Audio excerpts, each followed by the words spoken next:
Block ડીલની અસર પણ થઈ છે અને આજે ભારે ઘટાડો પણ જોવા મળી રહ્યો છે। હવે ખાસ કરીને શું કારણ છે આ બ્લોક ડીલ સિવાયના પણ એની અંગે વાત કરીએ અને એની વાત કરવા જોડાયા છે સહયોગી ચાંદની શુક્લજી। ચાંદની, જણાવો વેદાંતામાં આજે ઘટાડાનું શું ખાસ કારણ? જેમ તમે જણાવી રહ્યા છો, ખાસું એક પ્રેશર વેદાંતાનો સ્ટોક આજે આપણને બતાવી રહ્યો છે। સૌથી પહેલાં તો એ ડિટેલ્સ લઈએ। આજે જે બ્લોક ડીલ થઈ છે ત્યારબાદનો આ ઘટાડો છે આપણે જાણીએ છીએ અને ડીમર્જરની ખબર આવી અને ડીમર્જ થયું ત્યારથી સતત આ સ્ટોક આપણને તેજી બતાવી રહ્યું છે। એટલે વાયટીડી જોઈએ અત્યાર સુધીના યર ટુ ડેટ અગર જોઈએ તો આ કંપનીના સ્ટોકના 24% પોઝિટિવ રિટર્ન્સ છે અને એક વર્ષની અગર વાત કરીએ તો 68% ઉછાળો વેદાંતામાં જોવા મળ્યો છે।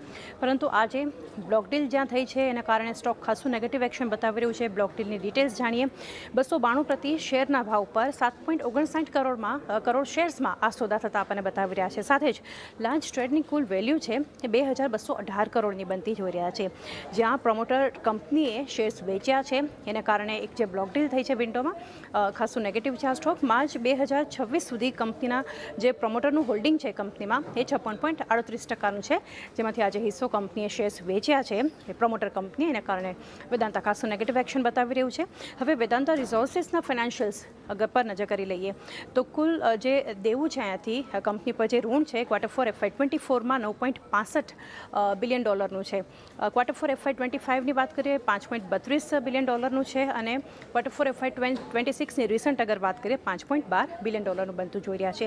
બ્લોક ડીલ બાદ જે ઘટાડો છે F&Oનું તો ટોપ લૂઝર છે જ આ કાઉન્ટર, પરંતુ એક સ્ટ્રોંગ વોલ્યુમ બેઝ સેલિંગ આપણને બતાવી રહ્યું છે વેદાંતા। એટલે જો આ બધા કારણો ખાસ કરીને છે જેને કારણે ઘટાડો આવી રહ્યો છે। આભાર ચાંદની। એક બ્લોક ડીલ તો જો આજે આપણને આ વેદાંતાની અંદર થતી જોવા મળી છે, પરંતુ જેમ કહ્યું કે ડિમર્જર બાદ અહીંયા એક સારી તેજી જોવા મળી હતી, ત્યારબાદ આજે ફરી પાછો ઘટાડો છે ને આજે ન માત્ર વેદાંતાની અંદર આખા મેટલ પેકની અંદર આપણને થોડુંક દબાણ આવતું જોવા મળી રહ્યું છે। પરંતુ સોમિલજી, વેદાંતા એટલા માટે પણ ચર્ચા કરવી છે કે જુઓ અહીંયા જે એક બહુ મોટો જે ડીમર્જ થયું હતું ત્યારબાદ જે તેજી હતી એ તેજી આજે ધોવાતી જોવા મળી છે અને ખાસ કરીને આજે બ્લોક ડીલને કારણે વોલ્યુમ પણ ખાસા એવા છે। તમને લાગે છે કે અહીંયા જે ઘટાડો આજના દિવસે આવ્યો છે એ કદાચ વધારે અહીંયાથી નીચે હજી જઈ શકે છે? આ કાઉન્ટર શું મત ધરાવી રહ્યા છો વેદાંતા માટે આપ? વેદાંતામાં અગર તમે જુઓ તો ઉપરમાં નીચેમાં લાસ્ટ યર એપ્રિલમાં 2025 એપ્રિલમાં આ સ્ટોક અરાઉન્ડ 125-130ની આસપાસ ચાલી રહ્યો હતો અને ત્યાંથી જે અપટ્રેન્ડ શરૂ થઈ એ આખી અપટ્રેન્ડ ઉપરમાં 360 સુધી ગઈ, વિચ ઇઝ ગ્રેટ।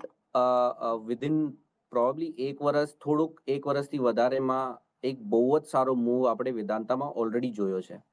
હવે આ જે આખો મૂવ છે એ મૂવ એક 5 વેવ રાઇઝમાં છે અને આ 5 વેવ રાઇઝ એટલે 5 વેવ વેવ્સ કમ્પ્લીટ થયા છે, એની પછી એનું એક રિટ્રેસમેન્ટ થઈ રહ્યું છે અને આ જે રિટ્રેસમેન્ટ હું એક્સપેક્ટ કરીશ અરાઉન્ડ એટલીસ્ટ 50% રિટ્રેસમેન્ટ એક્સપેક્ટ કરીશ ફોર ધીસ એન્ટાયર મૂવ।